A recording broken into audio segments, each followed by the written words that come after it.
Ava's Defiance. The karma of Adan. Have you ever seen someone mocked and humiliated in front of an entire village, only for fate to turn so swiftly that the mockers ended up begging the same person to hey once laughed at? Stay with me, because what happened to Adan will shock you, and by the end of this story, you'll understand why karma in Africa never misses its mark. Adan was a quiet, gentle girl from a Muaka village. Her family was poor, so poor that she walked barefoot to school most days, carrying books in a worn-out plastic bag instead of a school bag. Her mother sold vegetables by the roadside, and her father, long gone, had left them nothing but debts. Life was tough, but Adan had something most people ignored. She had fire in her eyes, a hunger to rise. Now, in every village, there are people who laugh louder than their stomachs are full. And Adan's classmates. They were no different. Every morning, when she entered class, some would whisper, others would chuckle. They mocked her torn uniform, her rough sandals, and worst of all, they called her Nwanyig Benny, the poor girl. But do you know the worst part? The leader of the mockers was Eva. Tall, beautiful, the daughter of a wealthy trader.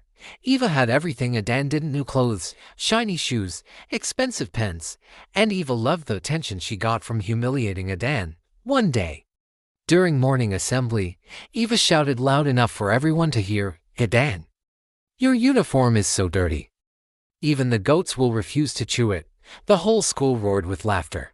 And there stood Adan, trembling, holding back tears, but inside her heart, she whispered words only the spirits could hear. "One day, I will rise, and all of you will see."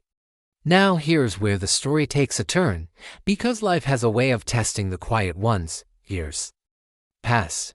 Adan finished secondary school with flying colors despite all odds, despite all insults. She got a scholarship through a community program no one believed she could win. She traveled to the city, studied engineering, and disappeared from the village like smoke from a cooking fire. Most people forgot her, but fate hadn't forgotten. Meanwhile, Eva and her gang of mockers stayed in the village, enjoying their youthful beauty and their father's money. But wealth without wisdom is like palm wine without a gourd. It spills and wastes away. Fast forward 10 years. The village was in crisis. Their only borehole broke down. People walked miles to fetch dirty water from streams. And sickness spread. Everyone waited for government help, but no one came. And then one morning, a car drove into the village.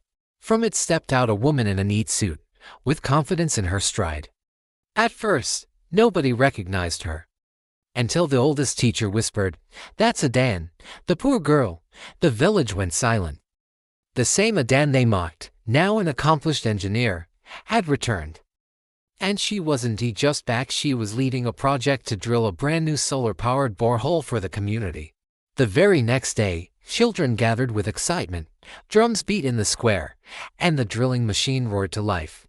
Water gushed from the ground like a blessing from the heavens. Women danced, men ululated, and the children splashed around in joy. But here's the part that made jaws drop. Among the crowd, Eva and her old friends stood quietly at the back. Their beauty had faded, their father's wealth had vanished, and hardship showed on their faces. They dared not come forward, but Adan saw them.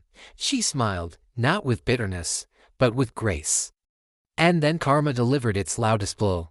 The village chief invited Adan to address the people. And standing in front of everyone, she looked straight at Eva and said, "When I was young, some of you mocked me because I was poor. You called me names, you laughed at me. But I never hated you. I only prayed for strength to rise. Today, I return not to mock you, but to give you light, to give you water, to give you life." The crowd erupted in cheers. Eva couldn't hold back her tears.